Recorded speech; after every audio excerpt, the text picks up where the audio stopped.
រៀនរីករាយទទួលថ្ងៃថ្មីដោយចិត្តស្រស់ស្រាយក្នុងសេចក្តីល្អបើអ្នកគ្មានអ្វីច្រើនយ៉ាងហោចណាស់អ្នកនៅមានជីវិតរស់បន្តមួយថ្ងៃទៀតអ្នកនៅមានដៃមានជើងមានសតិស្មារតីសម្រាប់បំពេញការងារបន្ត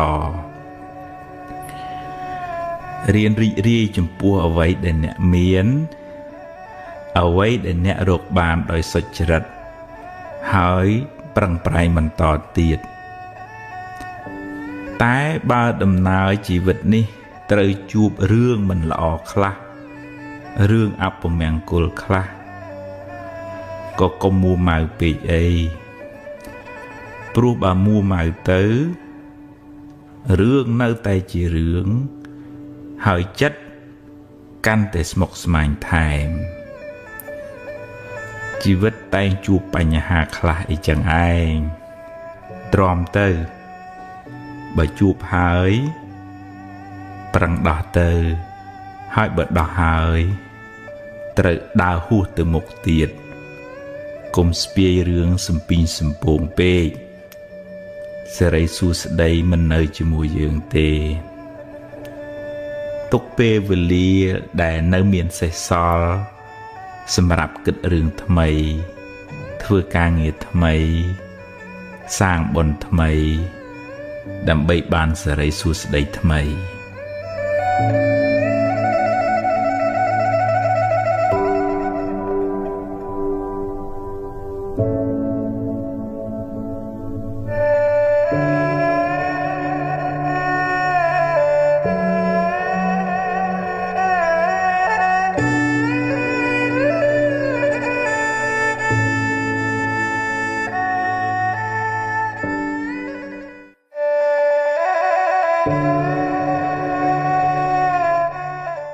ហួសហើយ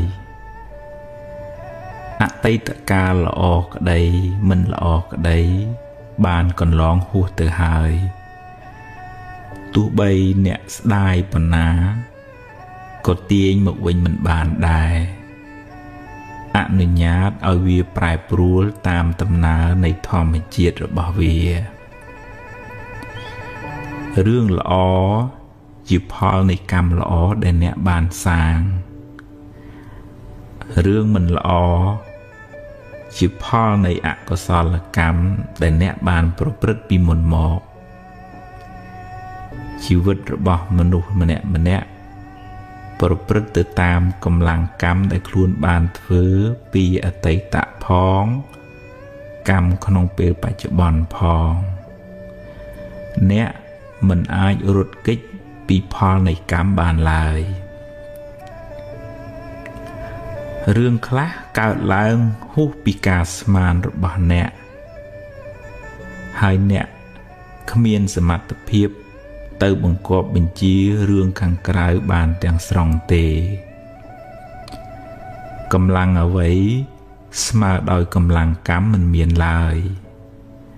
ណដ្ឋិកម្មੰសមੰពលំបើមានហេតុគ្រប់គ្រាន់រឿងនឹងកើតឡើងអ្វីមិនមែនជារឿងចៃដន្យទេបើអ្នកបានជួបរឿងមិនល្អហើយអ្នកកើតចិត្តមួម៉ៅក្តៅក្រហាយ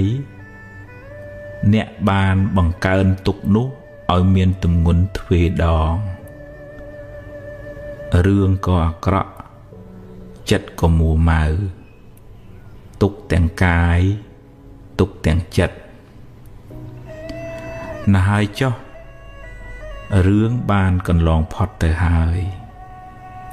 ចាត់ទុកជាមេរៀនជាបទពិសោធន៍សម្រាប់ការសម្រេចចិត្តលើកក្រោយចាប់ផ្ដើមសារជាថ្មី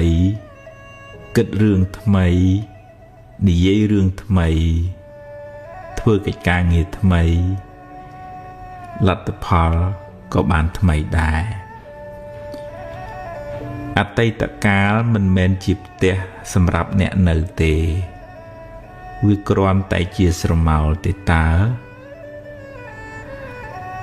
តែបើរឿងអតីតកាលនោះជារឿងល្អជារឿងបុណ្យកុសលអ្នកអាចចងចាំនិងរំលឹករំលើកដល់អំពើល្អនោះរឿយៗដើម្បីឲ្យចិត្តបានរីករាយម្ដងទៀតបានបុណ្យម្ដងទៀត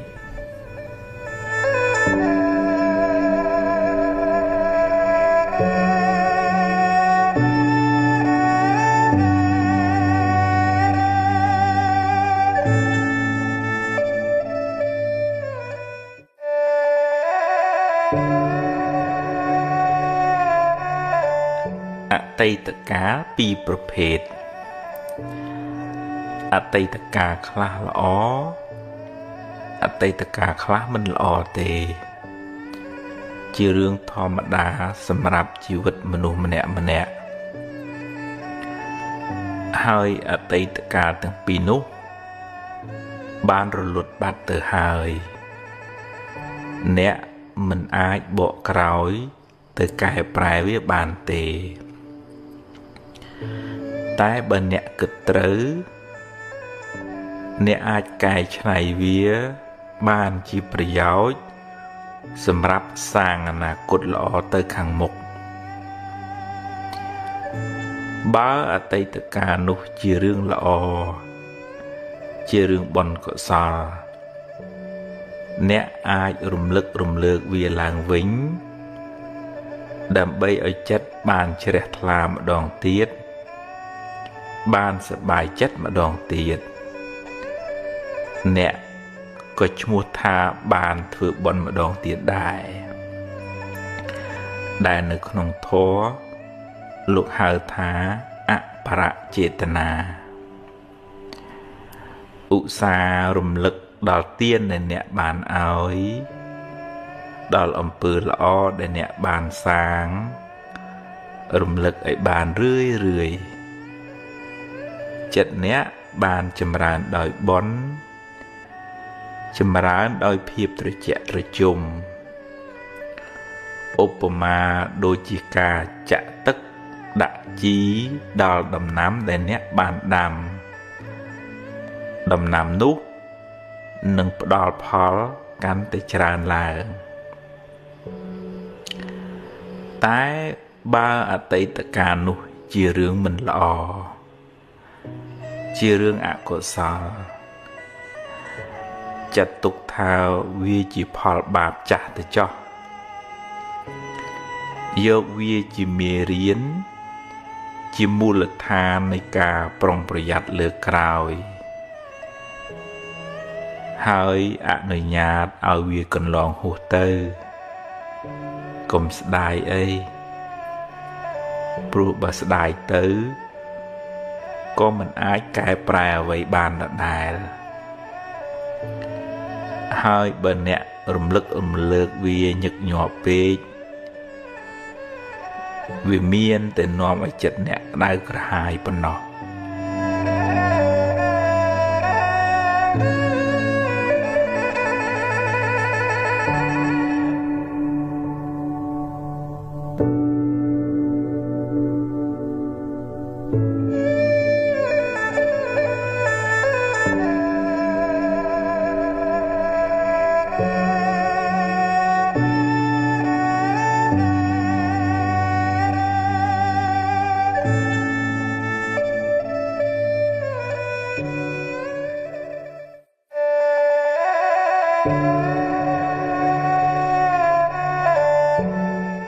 ខ្ញុំខំធ្វើល្អហេតុអ្វីខ្ញុំនៅតែមានទុក្ខច្រើនអ្នកខ្លះមានសមានចិត្តល្អមានចិត្តសប្បុរសអាណិតអាសូរជួយអ្នកដទៃច្រើនតែបែរជាមិនសូវបានសមប្រកបជួបរឿងទុក្ខសោកមិនចេះចប់មិនចេះហើយពេលខ្លះជួយគេហើយបែរជាគេរមិលគុណនិយាយអាក្រក់រហូតដល់ធ្វើទុក្ខបុកម្នេញមកវិញក៏សឹងមានអំពើល្អដែលអ្នកបានសាងហើយនៅតែជាអំពើល្អដដែល មិនប្រែទៅជាអាក្រក់ទេគ្រាន់តែវាមិនទាន់មានពេលឲ្យផលប៉ុណ្ណោះចំណែករឿងមិនល្អរឿងអកុសលដែលអ្នកបានជួបវាជាផលនៃកម្មចាស់ដល់ពេលត្រូវឲ្យផលគួរស្វែងយល់ផងដែរថាបុណ្យកុសលមានច្រើនលំដាប់ហើយបុណ្យទាំងនោះជួយអ្នកឲ្យបានស្រាលពីទុក្ខតាមលំដាប់ដែរកុសលថ្នាក់ទានលះចិត្តកំណាញ់លះចិត្តជាប់ជំពាក់កុសលថ្នាក់ទាននោះជួយអ្នកឲ្យមានគេស្រឡាញ់រាប់អានច្រើនមានកិត្តិយសគេឈ្មោះល្អនិងជាឧបនិស្ស័យនៃការរកទទួលទានមានបានតែកុសលថ្នាក់ទាននោះមិនអាចជួយអ្នកឲ្យរួចផុតពីសេចក្តីទុក្ខផ្លូវចិត្តបានទេកុសលមួយទៀតដែលជួយអ្នកឲ្យរួចពីពាវេរាទៅថ្ងៃមុខគឺការរក្សាសិលបានដល់ការមិនបៀតបៀនមិនធ្វើឲ្យអ្នកដទៃក្តៅក្រហាយអ្នកជាមនុស្សមិនមានពៀទៅណាមកណាមិនសូវព្រួយបារម្ភក្នុងចិត្ត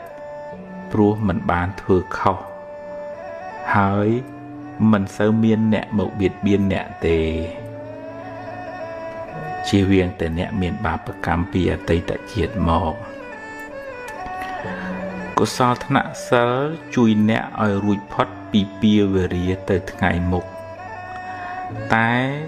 វានៅតែមិនអាចជួយអ្នកឲ្យរួចផុតពីសេចក្តីទុក្ខផ្លូវចិត្តបានទាំងស្រុងឡើយកុសលថ្នាក់ខ្ពស់ដែលអាចជួយអ្នកបានច្រើនក្នុងការសម្រាលសេចក្តីទុក្ខពីផ្លូវចិត្តគឺកុសលថ្នាក់ភាវនាដែលមានន័យថាការចម្រើនសមាធិការចម្រើនបញ្ញាដែលជួយអ្នកឲ្យមានចិត្តនឹងធឹងមិនសូវញាប់ញ័រនឹងរឿងរ៉ាវទាំងឡាយសមាធិសំដៅលើការវឹកហាត់ចិត្តឲ្យស្ថិតនៅក្នុងអារម្មណ៍តែមួយដែលនាំឲ្យចិត្តបានស្ងប់រងាប់បានត្រជាក់មិនសូវរវើរវាយមិនសូវច្របូកច្របល់ជួយអ្នកឲ្យបានសេចក្តីសុខតាមផ្លូវចិត្តច្រើនចំណែកឯការចម្រើនបញ្ញាសំដៅលើការស្វែងយល់អំពីដំណើរកើតរលត់នៃសង្ខាររៀនលះបង់ការប្រកាន់ចំពោះរឿងរ៉ាវការទាស់ចិត្តនិងការជាប់ចិត្តចំពោះបញ្ហាទាំងឡាយពេលអ្នកបានលះបង់នៅសេចក្តីប្រកាន់នោះពីក្នុងចិត្តរឿងរ៉ាវទាំងឡាយកើតឡើងក៏កំណត់ដឹងថាជាដំណើរនៃធម្មជាតិពេលមានហេតុក៏កើតឡើងពេលអស់ហេតុក៏រលត់ទៅឧបមាដូចជាភ្លើងចង្កៀងពេលនៅប្រេងក៏នៅសល់ភ្លើងពេលអស់ប្រេងអស់បញ្ឆេះភ្លើងក៏រលត់ទៅអ្នកកំណត់ដឹងនៅដំណើរនៃសង្ខារយ៉ាងនេះកាត់បន្ថយនៅសេចក្តីប្រកាន់សេចក្តីទុក្ខក៏ធូរស្បើយពីចិត្តអ្នក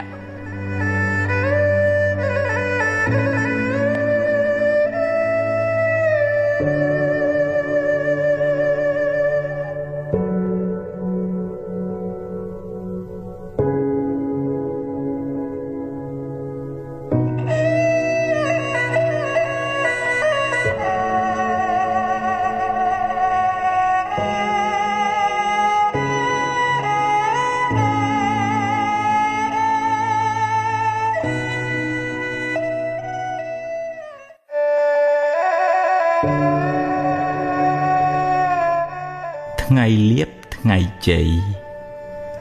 ថ្ងៃល្អគឺជាថ្ងៃដែលអ្នករីករាយចិត្តថ្ងៃដែលអ្នកបានសាងល្អដោយកាយដោយវាចាដោយចិត្តព្ ព្រឹកឡើងលើកដៃសំពះរំលឹកគុណព្រះរតនត្រ័យនឹកគុណមេត្តាបិតាចម្រើនសមាធិផ្សាយមេត្តាដល់សពសត្វទម្លាប់ពួលវិចារល្អគិតរឿងល្អថ្ងៃនោះ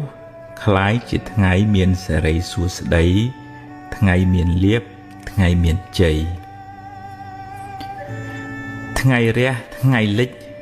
ជាដំណើរនៃធម្មជាតិមិនល្អមិនអាក្រក់ទេចំណែករាសីអ្នកឡើងចុះអាស្រ័យលើកម្មគឺអំពើដែលអ្នកបានសាងបើអ្នកបានសន្សំបុណ្យល្អច្រើនពីមុនមកហើយបុណ្យនោះដល់ពេលឲ្យផល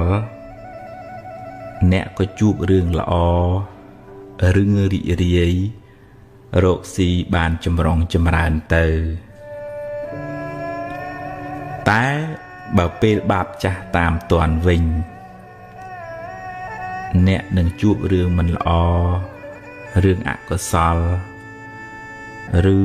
រកស៊ីខាតលងចង់ទៅកម្មគឺលោកសំដៅទៅលើអំពើដែលអ្នកបានសាងពីអតីតផងក្នុងពេលបច្ចុប្បន្នផងកម្មនោះជាអ្នកចាត់ចែងឲ្យអ្នកបានជួបរឿងហេងឬរឿងសោយក្នុងដំណើរជីវិតរបស់អ្នកបើអ្នកខំប្រព្រឹត្តល្អចិញ្ចឹមមេត្តាបិតាមានចំណេះចេះដឹងច្រើនមានកាយវាចាល្អប្រពៃហើយប្រុងប្រយ័ត្នព្យាយាមក្នុងកិច្ចការងារអ្នកបុណ្យពេលបច្ចុប្បន្ននោះនឹងជួយបើកឱកាសដល់បុណ្យចាស់ចាស់មកឲ្យផលឲ្យអ្នកបានចម្រុងចម្រើនតែបើអ្នកប្រព្រឹត្តអំពើមិនល្អពេលបច្ចុប្បន្នដូចជាដើរផឹកស៊ីប៉ោឡែខ្ជិលច្រអូសធ្វេសប្រហែសកម្មមិនល្អក្នុងពេលបច្ចុប្បន្ននឹងបើកឱកាសឲ្យអកុសលកម្មពីអតីតមកឲ្យផលមិនខានអ្នកនឹងលិចលង់នឹងមិនចម្រុងចម្រើនទៅមុខឡើយព្រោះកម្មបច្ចុប្បន្នក៏មិនល្អកម្មពីអតីតក៏ឲ្យផលថ្ងៃហេងថ្ងៃសោយអាស្រ័យលើកម្មអ្នកអាស្រ័យលើចិត្តអ្នកមិនឋិតនៅលើមាត់គេថាទេបើអ្នកចង់បានថ្ងៃល្អចង់បានថ្ងៃជ័យត្រូវខំសាងល្អល្អដោយកាយល្អដោយវាចាល្អដោយចិត្តហើយបើមានថ្ងៃខ្លះអ្នកជួបរឿងសោយជាថ្ងៃដែលបាបចាស់ឲ្យផលសុំគុំកើតទុក្ខទុំមនោះទុំមនិញច្រើនពេកអី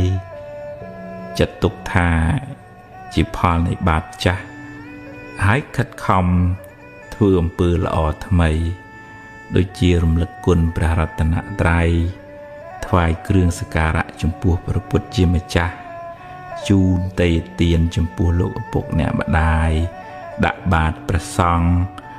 ឬក៏ធ្វើអំពើល្អផ្សេងជាការសាងបុណ្យថ្មីបុណ្យថ្មី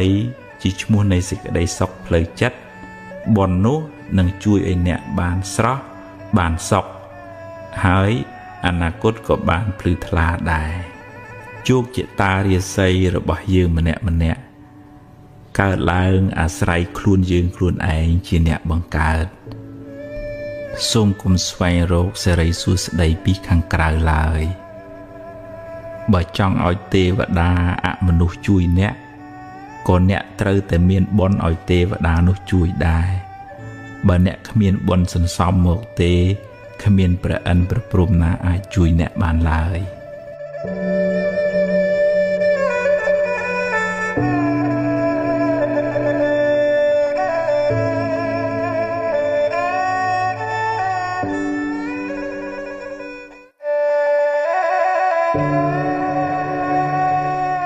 ទ្រពគេ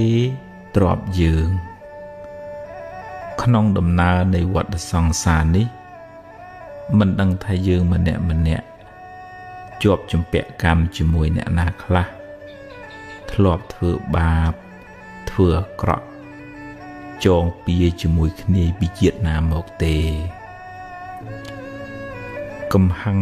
គំនុំស្អប់ចងអាឃាតគ្នាឬបាបកម្មណាមួយសុទ្ធតែនាំឲ្យមានពៀវេរាកំណើតវិលវល់អន្ទូលទៅមកដល់ពេលណាមួយកម្មនោះនឹងវិលមករកអ្នកវិញពេលកម្មចាស់ឲ្យផលអ្នកក៏ត្រូវជួបរឿងមិនល្អព្រាត់ប្រាសឬខាតឡងចុងទៅអ្នកធ្វើបាបកម្មអាក្រក់តែម្ដងទេតែពេលកម្មឲ្យផលមិនមែនឲ្យតែម្ដងទេត្រូវឲ្យការគេថែមទៀតត្រូវទទួលផលកម្មនោះច្រើនដងឬច្រើនជាតិ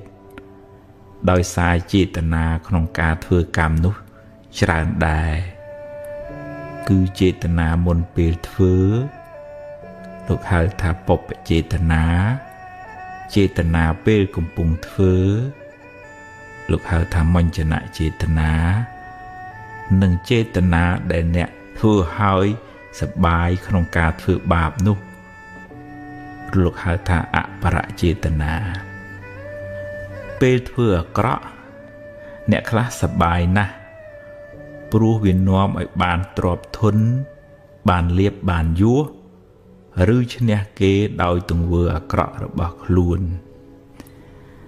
តែកុំភ្លេចថាការធ្វើបាបនោះមានឧបមាដូចជាការផឹកទឹកឃ្មុំដែលលាយដោយថ្នាំពិសដូច្នោះឯងឆ្ងាញ់ពីដំបូងតែចុងក្រោយត្រូវពលស្លាប់យ៉ាងណាមិញទ្រពរោគដោយការបៀតបៀនអ្នកដទៃជាទ្រពក្តៅក្រហាយជាទ្រពមានពៀមិនសុខកាយមិនសុខចិត្តឡើយហើយជាប់ពៀវរាវែងឆ្ងាយក្នុងជីវិតបច្ចុប្បន្ននេះផងក្នុងអនាគតជាតិផងបាបកម្មនោះនឹងតាមលងបន្លាចអ្នករហូតដល់ថ្ងៃស្លាប់យើងគ្រប់គ្នាគួរខ្លាចបាបខ្លាចអំពើអាក្រក់មិនគួរចាញ់បោកវាមិនគួរឲ្យវាដឹកមុខហើយទៅប្រព្រឹត្តអាក្រក់ឡើយព្រោះអំពើបាបនោះនឹងនាំទុក្ខមកខ្លួនយើងវិញបាបវានាំឲ្យយើងសប្បាយក្នុងរយៈពេលខ្លីតែត្រូវរងទុក្ខក្នុងរយៈពេលវែងគួរមានស្មារតីប្រឹងរកទ្រព្យដោយសុចរិតមិនបៀតបៀនមិនប៉ះពាល់ទ្រព្យអ្នកណាឡើយបានតិចបានច្រើនជាទ្រព្យត្រជាក់ជាទ្រព្យពរជ័យអ្នករស់នៅដោយសេចក្តីសុខមិនផិតភ័យមិនតក់ស្លុតក្នុងចិត្តឡើយព្រោះគ្មានអំពើបាបមកតាមលងបន្លាចអ្នក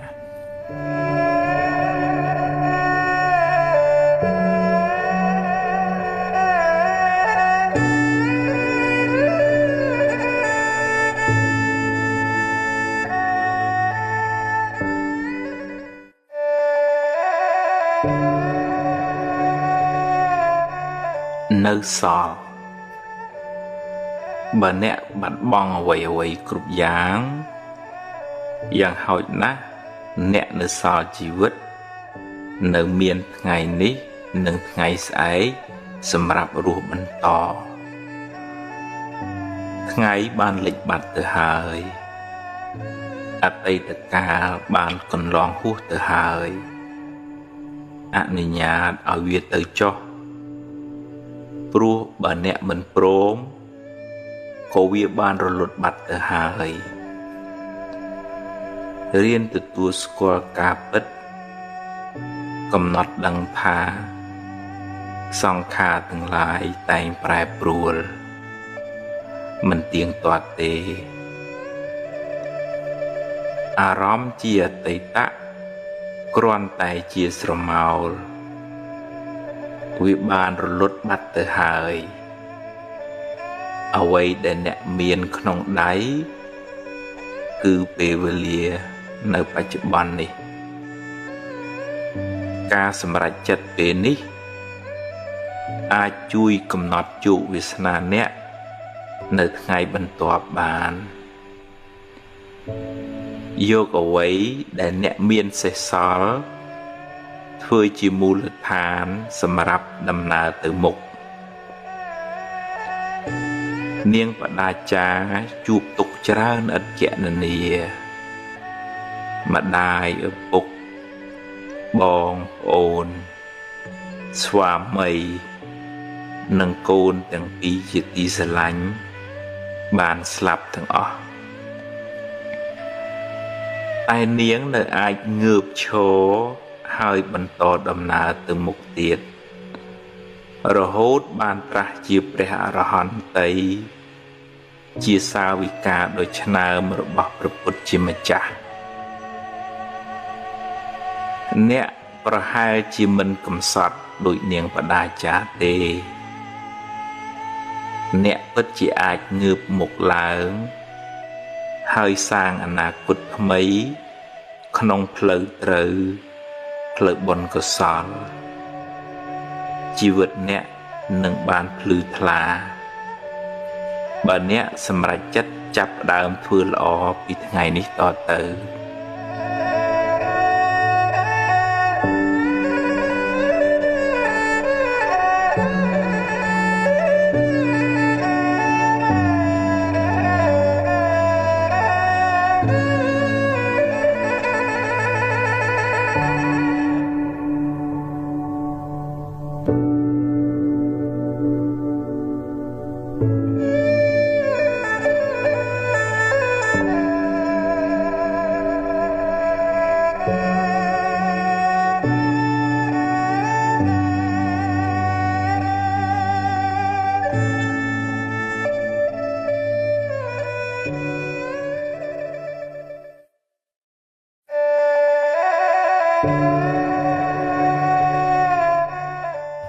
បាបចាស់បុណ្យថ្មីតាមច្បាប់កម្មផលយើងម្នាក់សុទ្ធតែធ្លាប់បានសាងបាបកម្មខ្លះពីអតីតជាតិមកកាលណាដល់ពេលដែលសមគួរបាបចាស់នឹងឲ្យផលអ្នកក៏ជួបរឿងមិនល្អជួបប្រទះនៅបញ្ហាឬមុខរបរត្រូវខាតបង់ទៅកម្មប្រៀបបានដូចជាស្រមោលអន្ទូលតាមប្រាណតែងជាប់តាមបុគ្គលអ្នកប្រព្រឹត្តនោះទៅក្នុងជាតិកំណើតតទៅទោះបីខំរត់ទៅណាក៏មិនអាចរត់ផុតពីកម្លាំងកម្មដែរសូម្បីតែព្រះពុទ្ធក៏មានបាបតាមឲ្យផលដែរអ្នកធ្លាប់បៀតបៀនជីវិតគេពីអតីតជាតិមកកើតមកក្នុងជាតិនេះក៏សម្បូរជំងឺហើយអាយុមិនវែងទេអ្នកធ្លាប់កឹបកេងទ្រព្យគេនាំឲ្យរកស៊ីមិនឡើងឬខាតលងចុងឬត្រូវបាត់បង់ភ្លើងឆេះទឹកលិចទៅចំណែកអ្នកដែលចូលចិត្តចរណែននិន្ទាអ្នកដទៃកើតមកជាតិណាច្រើនមានគេស្អប់ទៅណាមកណាខ្សត់មិត្តសម្បូរសត្រូវរីឯអ្នកចូលចិត្តខឹងមួម៉ៅច្រើនកើតមកមានរូបមិនស្អាតមុខមិនស្រស់ដូចគេតែគួរចងចាំថារឿងមិនល្អជាផលនៃបាបចាស់ រីឯភាពមួម៉ៅក្តៅក្រហាយជាបាបថ្មីដែលធ្វើឲ្យរឿងកាន់តែអាក្រក់ឡើងផលកម្មចាស់គ្មានអ្នកណារត់គេចបានទេតែអ្នកអាចសាងកម្មថ្មីកម្មល្អដែលនាំឲ្យជីវិតបានប្រសើរឡើងវិញជោគវាសនាជីវិតអ្នកមិនពឹងផ្អែកទាំងស្រុងទៅលើកម្មចាស់ទេតែកម្មថ្មីកម្មបច្ចុប្បន្នមានឥទ្ធិពលខ្លាំងលើខ្សែជីវិតអ្នកបើអ្នកជួបរឿងមិនល្អចាត់ទុកថាជាផលនៃកម្មចាស់ទៅចុះខំប្រឹងដោះស្រាយហើយបើដោះហើយងើបឡើងដើរទៅមុខទៀតសូមកុំស្ពាយផលកម្មចាស់នោះតាមខ្លួនយូរពេកធ្ងន់ណាស់បើវាឲ្យផលម្ដងហើយឲ្យវាកន្លងផុតទៅបើអ្នកមួម៉ៅនឹងវានឹងឧស្សាហ៍មករកអ្នកវិញមិនខាន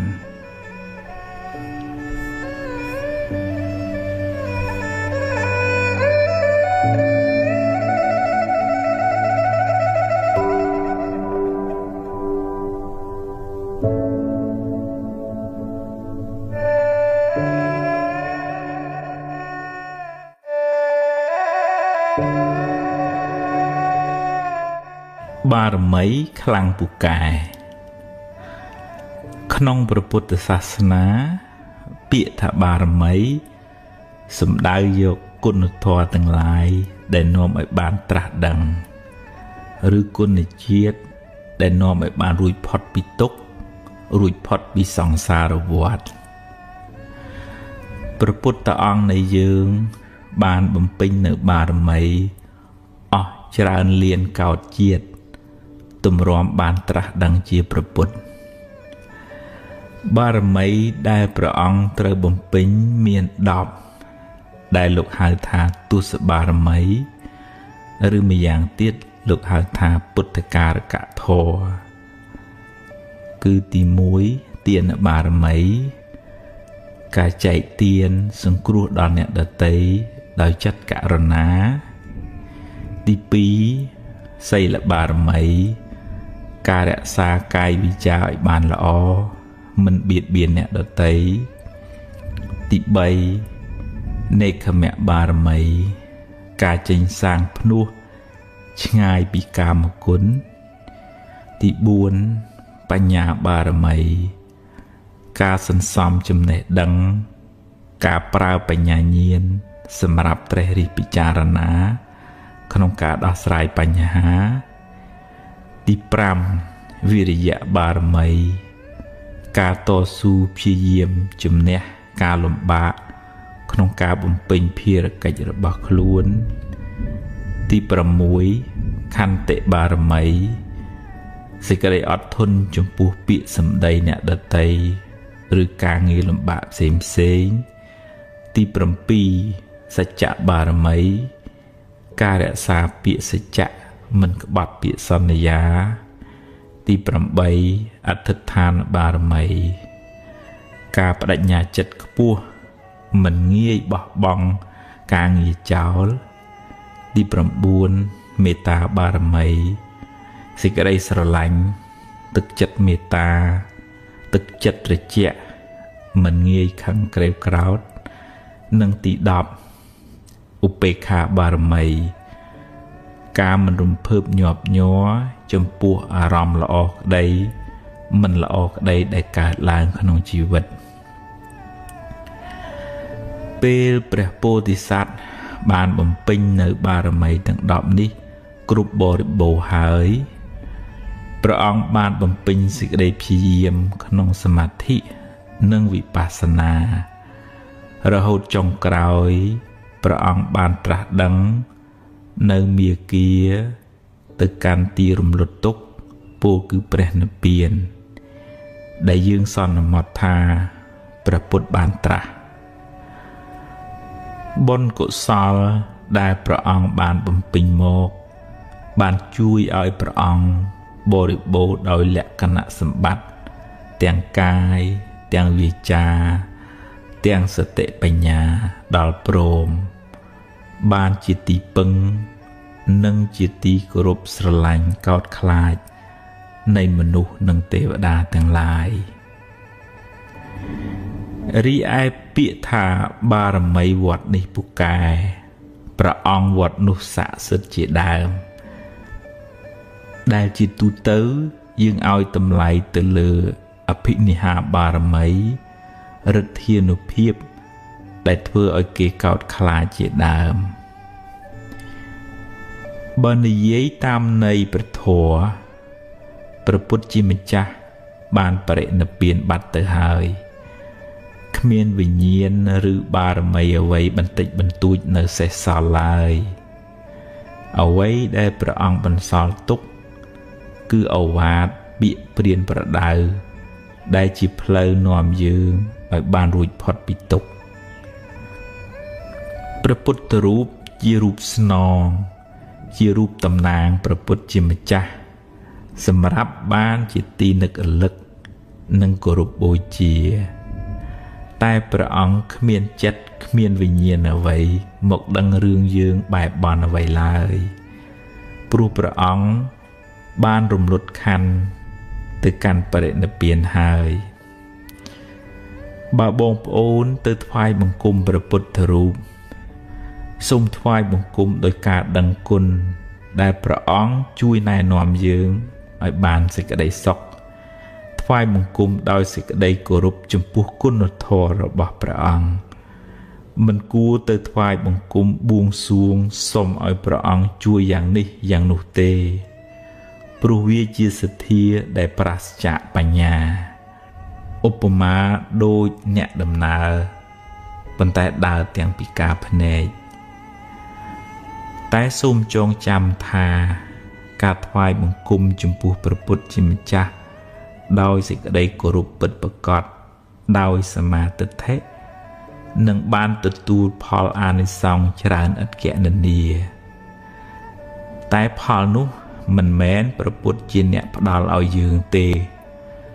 គឺផលកើតពីចិត្តជ្រះថ្លាក្នុងចិត្តរបស់យើងផ្ទាល់ដែលបានថ្វាយបង្គំចំពោះព្រះពុទ្ធជាម្ចាស់ដោយសទ្ធាប្រកបដោយបញ្ញារីឯឫទ្ធិអានុភាពឬហេតុភេទផ្សេងអាចជាអានុភាពរបស់ពពួកអមនុស្សឬទេវតាឬខ្មោចព្រាយដែលអាស្រ័យនៅទីនោះឬថែរក្សានៅតំបន់នោះជាអ្នកបណ្ដាលឲ្យមានឡើងតែដាច់ខាតមិនមែនជាបារមីឬវិញ្ញាណរបស់ព្រះពុទ្ធឡើយពពួកអមនុស្សនៅទីនោះអាស្រ័យនឹងព្រះពុទ្ធរូបក៏ទទួលនៅសក្ការៈបូជាផ្សេងពីមនុស្សម្នាទាំងឡាយដែលយកទៅបូជានិយាយនេះមិនហាមឃាត់ថាឲ្យបងប្អូនឈប់គោរពបូជាទេវតាទេតែត្រូវធ្វើដោយសមាទិដ្ឋិត្រឹមត្រូវកុំឲ្យคล้ายជាមង្គលភ្ញាក់ផ្អើលដែលផ្ទុយពីឱវាទព្រះពុទ្ធទៅវិញយើងអាចសម្ដែងការរាប់អានការគោរពបូជាដល់ទេវតានិងអមនុស្សទាំងនោះតាមរយៈការផ្សាយមេត្តាចិត្តការជូនបុណ្យកុសលការថ្វាយគ្រឿងសក្ការៈផ្សេងឧបមាដូចជាការរាប់អានអ្នកជិតខាងដូច្នោះឯងសូមឲ្យគេបានសុខបានចម្រើនហើយជួយថែរក្សាគ្នាទៅវិញទៅមកតែមិនគួរផ្ដេកផ្ដួលចិត្តបាត់បង់ជំហរលួងខ្លួនដើរតែបន់ស្រន់បួងសួងសុំសេចក្តីសុខពីគេឡើយហើយភ្លេចធ្វើមូលហេតុនៃសេចក្តីសុខនោះដោយខ្លួនឯងព្រោះអ្វីគ្រប់យ៉ាងសុទ្ធតែមានហេតុផលបើអ្នកគ្មានបុណ្យទេអង្វរករយ៉ាងម៉េចក៏ទេវតាមិនអាចជួយអ្នកបានដែរ គេជួយយើងតលតែយើងមានបនខ្លួនយើងដែរដោយភាសាអង់គ្លេសមួយថា there is no free lunch បើអ្នកជាមនុស្សមានបនមិនចាំបាច់សុំទេវតាឲ្យជួយក៏បានដែរគឺជាភារកិច្ចរបស់គេត្រូវតែជួយអ្នកដោយពេលដែលព្រះពុទ្ធជាម្ចាស់នៃយើងទ្រង់ចុះចាប់បដិសន្ធិមានទេវតាមកថែរក្សាព្រះគភ៌របស់ព្រះមេត្តាព្រះអង្គជាប្រចាំសូមចងចាំថាទេវតាខ្លះជាសមាទិដ្ឋិទេវតាខ្លះជាមិច្ឆាទិដ្ឋិយល់ខុសហើយអាចនាំអ្នកឲ្យដើរផ្លូវខុសដែរមិនមែនទេវតាសុទ្ធតែល្អទាំងអស់ទេយើងមានទុក្ខដោយយើងទេវតាមានទុក្ខដោយទេវតានាពេលមួយព្រះឥន្ទជាសកទេវរាជពិបាកចិត្តពេករកអ្នកណាជួយមិនបានក៏ចូលមករកព្រះពុទ្ធជាម្ចាស់សូមព្រះអង្គឲ្យជួយសម្រាលទុក្ខព្រះអង្គក៏ពន្យល់ព្រះឥន្ទរហូតបានធូរស្បើយពីសេចក្តីទុក្ខហើយត្រឡប់ទៅឋានត្រៃត្រង់វិញដោយសារគុណធម៌បញ្ញាញាណរបស់ព្រះអង្គធ្វើឲ្យព្រះឥន្ទក៏មករកព្រះអង្គដែរជាសរុបមកបារមីក្នុងព្រះពុទ្ធសាសនាសំដៅលើកុសលធម៌ទាំង10ដែលនាំឲ្យបានរួចផុតពីទុក្ខបារមីនោះពិតជាពូកែមែនព្រោះបានធ្វើឲ្យយើងคล้ายជាមនុស្សល្អបន្តិចម្ដងបន្តិចម្ដងរហូតបានត្រាស់ដឹងនៅសច្ចធម៌ជាទីបំផុតបានរួចផុតពីទុក្ខនិងបានជាទីពឹងសម្រាប់មនុស្សនិងទេវតាទាំងឡាយយើងគ្រប់គ្នាគួរសន្សំបារមីទុក្ខក្នុងចិត្តរបស់យើងឲ្យបានច្រើនយើងនឹងក្លាយជាមនុស្សមានបារមីហើយមិនពិបាកទៅរកបារមីខាងក្រៅទេតែអ្នកនៅតែផ្សាយមេត្តាចិត្តសូមឲ្យពពួកអមនុស្សនិងទេវតាទាំងឡាយបានសេចក្តីសុខ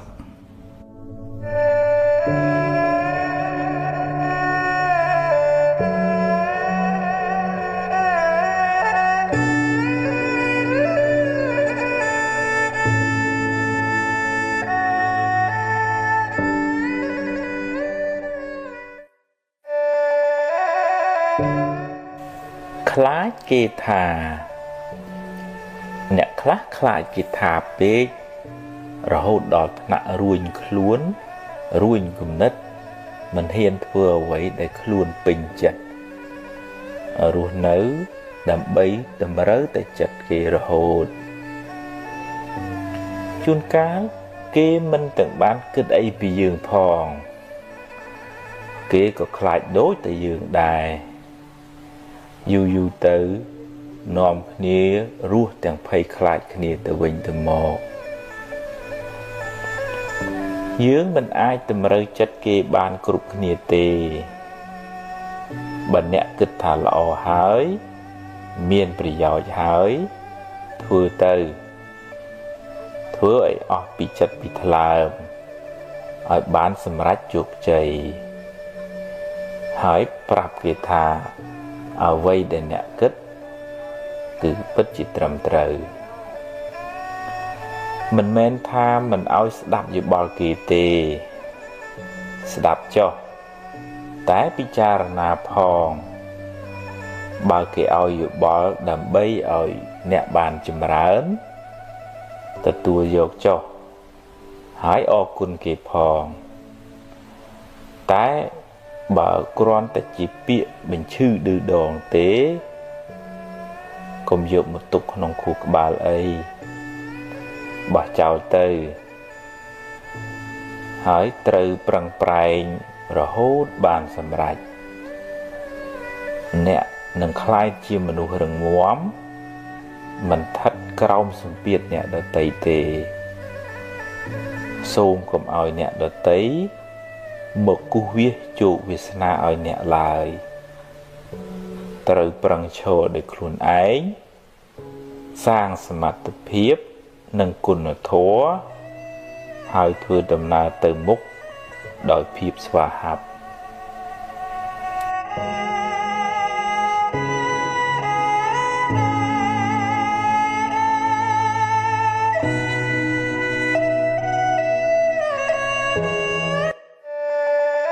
គេឈ្នានីសខ្ញុំខំធ្វើល្អណាស់តែនៅតែមានគេចំណែននិន្ទាខ្ញុំនិយាយអាក្រក់ពីខ្ញុំឌឺដងដាក់ខ្ញុំបង្ខូចខ្ញុំរហូតបើអ្នកប្រឹងប្រែងធ្វើល្អអ្នកជាមនុស្សល្អហើយបើគេចរណែននិន្ទាអ្នក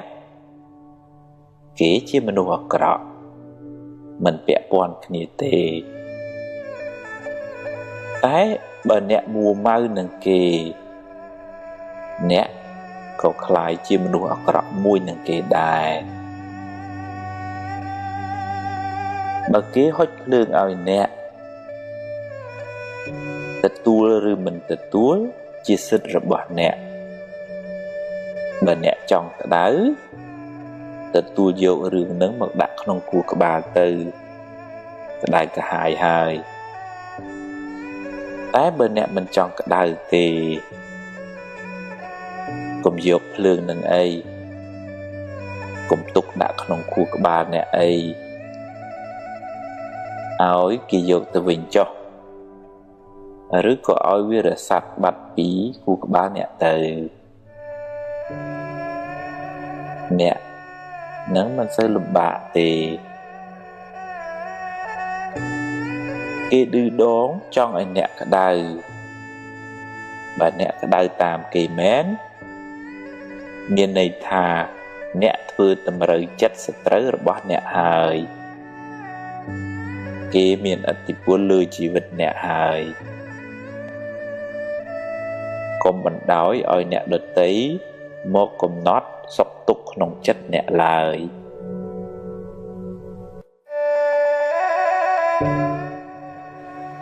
កំហឹងពេលអ្នកខាង1នាទីអ្នកបានបាត់បង់សេចក្តីសុខអស់60វិនាទីកំហឹងបានដុតបំផ្លាញសេចក្តីសុខក្នុងចិត្តអ្នកមុនដំបូងគេមុននឹងរាលដាលដល់អ្នកដទៃសាមញ្ញជនយើងគ្រប់គ្នាតែមានកំហឹងតែកុំខឹងយូរពេកខឹងមួយផ្លែតបានហើយរួចភ្លេចទៅកុំគុំទុកអីព្រោះបើគុំទៅក្តៅទៅខ្លួនឯងជួនកាលគេមិនទាំងដឹងខ្លួនផងរៀនខន្តីខ្លះទៅអ្វីមិនចេះតែបានតាមចង់ទេកុំមួម៉ៅក្តៅក្រហាយពេកអីគ្មានបានអីមកផងបានតែកើតទុក្ខថែងរៀនអត់ឱនយោគយល់ខ្លះទៅមានអ្នកណាចង់ខុសចង់អាក្រក់ទេបញ្ញែបញ្យល់គ្នាទៅបើគេធ្វើតាមជាការល្អតែបើគេមិនធ្វើតាមទេក៏មិនដឹងធ្វើម៉េចហើយបើក្តៅក្រហាយទៅក៏បានត្រឹមតែកើតទុក្ខទៅទេហើយបាបទៀតប្រឹងណែនាំឲ្យអស់ពីលទ្ធភាពទៅហើយសប្បាយចិត្តនឹងអ្វីដែលយើងអាចធ្វើបានទើបមិនសូវកើតទុក្ខអ្នកអាចបង្កើតរូបគេបានតែមិនអាចបង្កើតចិត្តគេបានទេសត្វលោកប្រព្រឹត្តទៅតាមកម្មរបស់ខ្លួនកុំហឹងមួយផ្លែតកុំហុកមួយជីវិតកុំយកកំហឹងជាម្ចាស់ក្នុងការសម្រេចចិត្តត្រូវធ្វើជាម្ចាស់កំហឹងវិញ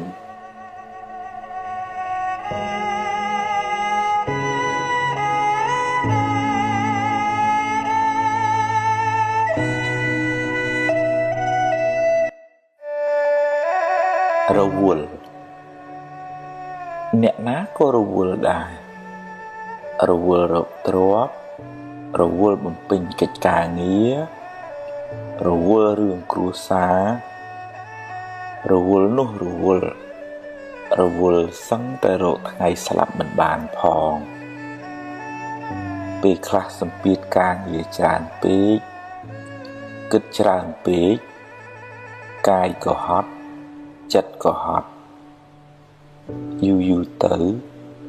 ទៅជាស្មុគស្មាញចិត្តរកសុខមិនសូវឃើញឡើយការងារចាំបាច់ត្រូវតែធ្វើតែក៏ត្រូវតែរៀនអប់រំចិត្តជាមួយផងទើបមិនសូវមួម៉ៅរៀនដោះលែងខ្លួនអ្នកពីរឿងអតីតកាលកុំសូវរំលឹករំលើកវាពេកឲ្យវាហួសទៅចុះហើយក៏កុំសូវព្រួយបារម្ភនឹងរឿងដែលមិនទាន់កើតឡើងពេកអីរឿងណាត្រូវកើតដេកយំប៉ុណ្ណាក៏នៅតែកើតហើយអ្វីមិនចេះតែបានតាមចិត្តយើងរហូតទេកុំមួម៉ៅពេកជីវិតគឺអញ្ចឹងឯងហើយទម្លាប់កុំគិតរញ៉េរញ៉ៃពេកកុំគិតច្របូកច្របល់ក្នុងពេលតែមួយវាធ្វើឲ្យអ្នកវិលវល់ទម្លាប់គិតរឿងណាឲ្យប្រកបជាមួយនឹងរួចចាំគិតរឿងមួយទៀតហើយកុំតក់ក្រហល់ចង់បានភ្លាមដូចចិត្តមិនបានទេបានតែកើតទុក្ខរៀនអត់ធន់រៀន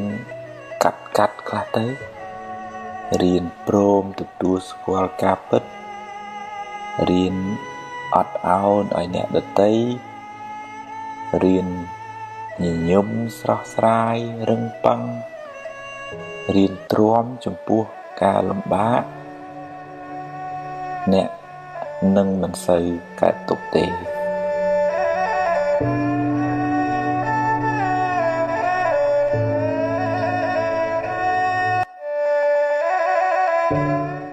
ស្មុគស្មាញចិត្តបើអ្នកចូលចិត្តប្រមូលរឿងក្តៅក្រហាយដាក់ក្នុងខួរក្បាលអ្នកច្រើនពេកអ្នកនឹងស្មុគស្មាញច្រើនមិនខានអ្នកខ្លះចូលចិត្តស្ពាយរឿងអតីតកាលរឿងដែលកន្លងហួសទៅហើយដេកស្ដាយក្រោយដេកអោបរហូតមិនព្រមយកវាទៅកប់ចោលទេហើយអ្នកខ្លះទៀតចូលចិត្តគិតច្រើនដេកភ័យស្រមើស្រមៃបង្កើតរឿងមកបន្លាចខ្លួនឯងតាមពិតទៅរឿងនោះមិនទាំងទាន់កើតឡើងផងបើតែយ៉ាងនេះយូរទៅចិត្តអ្នកកាន់តែស្មុគស្មាញទៅ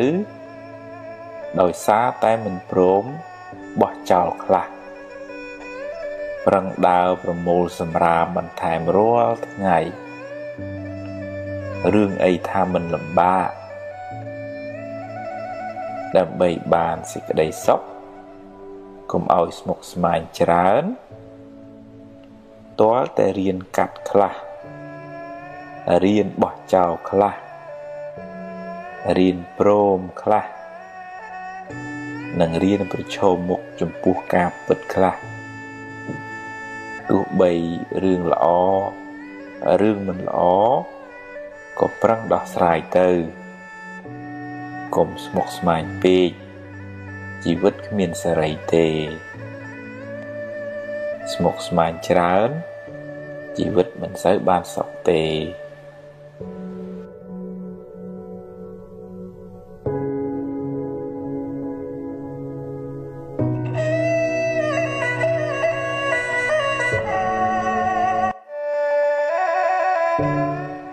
ស្រមោលអន្ទូលតាមប្រាណ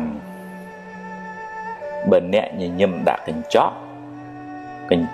នឹងញញឹមដាក់អ្នកវិញបើអ្នកព្រោះស្រូវហើយមើលថែវាត្រឹមត្រូវអ្នកនឹងទទួលបានផលត្រឡប់មកវិញមិនខានបើអ្នកមានចិត្តល្អចិត្តត្រជាក់ចិត្តស្ងប់អ្នកនឹងបានសុខច្រើនហើយបើអ្នកមួម៉ៅក្តៅក្រហាយច្រើនជីវិតអ្នកនឹងមិនសូវបានសុខឡើយកម្មឲ្យផលភ្លាមមិនចាំបាច់ជាតិមុខជាតិក្រោយឡើយ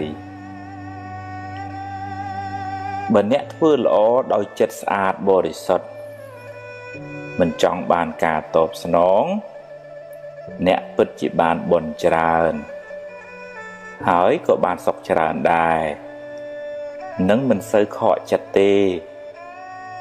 បើគេដឹងគុណក៏ល្អ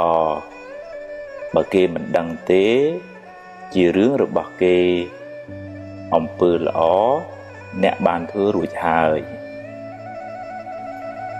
ធ្វើល្អចង់បានការតបស្នងសងគុណ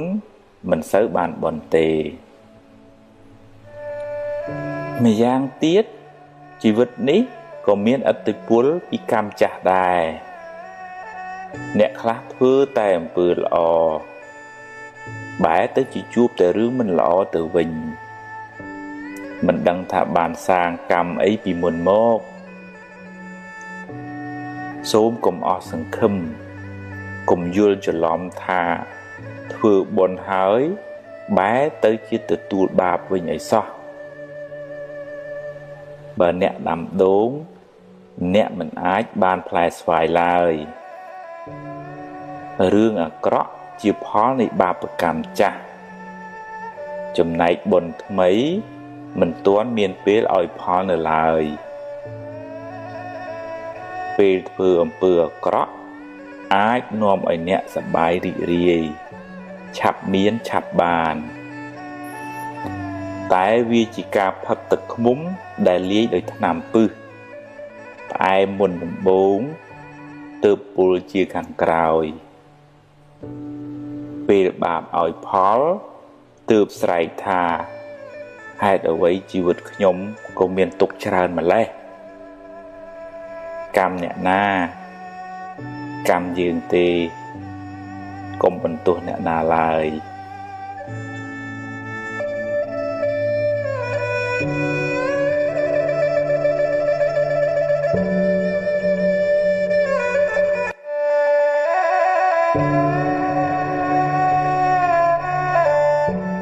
បុណ្យមាន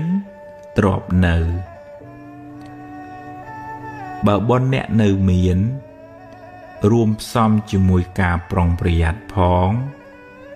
ទ្រព្យអ្នកមិនងាយបាត់បង់ទៅណាទេតែពេលណាអ្នកអស់បុណ្យហើយអ្នកមានសេះសល់បាបពីមុនមកផងទ្រព្យឃើញនៅនឹងភ្នែកក៏យកមិនបានឬត្រូវបាត់បង់ខូចខាតទៅវិញបាបកម្មនាំឲ្យរកស៊ីមិនឡើងឬខាតចុងខាតដើមមានដូចជាកឹបកេងទ្រព្យគេជំពាក់លុយគេមិនសងសន្យាថាឲ្យហើយបែរជាមិនឲ្យវិញសន្យាថាឲ្យច្រើនតែបែរជាឲ្យតិចវិញកំណាញ់ស្វិតមិនចិញ្ចឹមមាតាបិតាជាដើមសេចក្តីលោភធ្វើឲ្យមនុស្សចង់បានទ្រព្យគេមកជារបស់ខ្លួនទ្រព្យនោះអាចបានមកមែនតែជាទ្រព្យក្តៅក្រហាយជាទ្រព្យមានពៀបាបកម្មនោះនឹងតាមលងបន្លាចបុគ្គលនោះរហូតដល់ថ្ងៃស្លាប់ហើយនឹងត្រូវរងទុក្ខវែងឆ្ងាយក្នុងកំណើតតទៅមុខទៀតម្យ៉ាងទៀត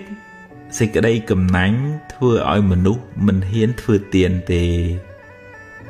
ពេលខ្លះមិនទាំងហ៊ានចិញ្ចឹមម៉ែឪឯងក៏មាន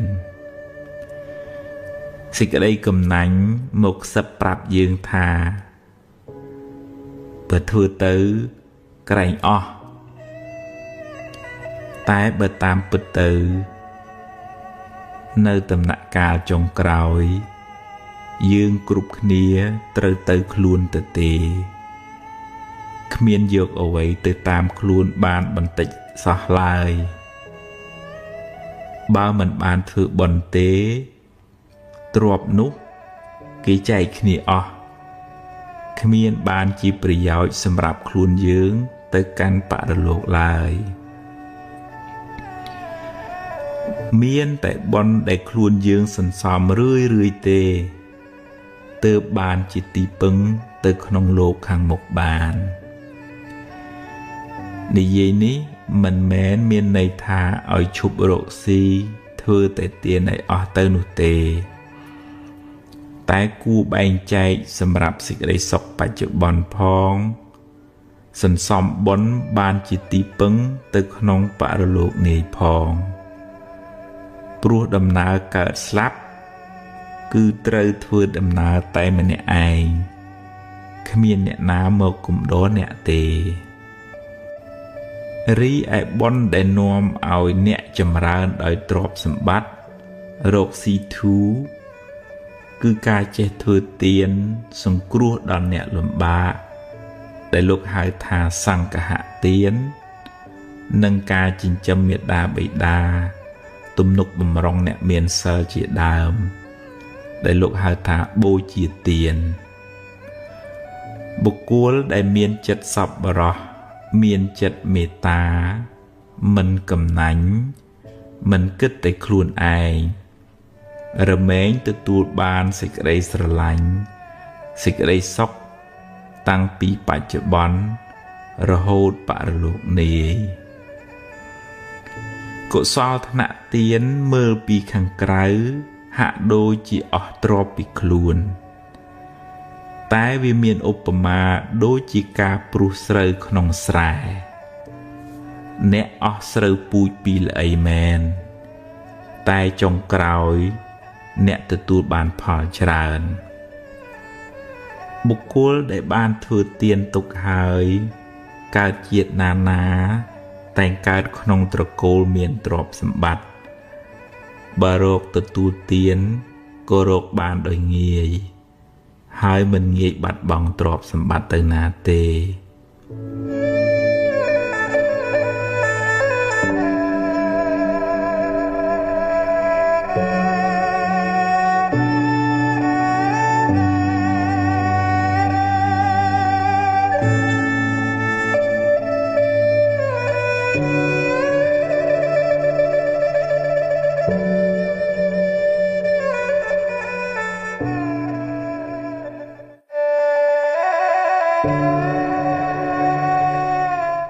មេរៀនអាចថាមានពេលខ្លះអ្នកគិតមិនបានគ្រប់ជ្រុងជ្រោយហើយក៏និយាយជ្រុលជ្រោះឬសម្រេចចិត្តខុសដែលនាំឲ្យខូចខាតប្រយោជន៍ឬបាត់បង់ទ្រព្យធនជាដើមសូមកុំស្ដីបន្ទោសខ្លួនឯងច្រើនពេកអីដំណើរជីវិតតែងមានខុសខ្លះអីចឹងឯងគ្មានអ្នកណាម្នាក់បានល្អ 100% ទេអាយុនៅក្មេងចិត្តគំនិតក៏នៅក្មេងខ្ចីធ្វើឲ្យអ្នកឆាប់ឆេវឆាវហើយគិតខ្លីវាជាដំណើរធម្មតានៃការវិវត្តផ្នែកខួរក្បាលនិងចិត្តគំនិតបើខុសឆ្គងសូមការអនុគ្រោះលើកលែងពីគេទៅ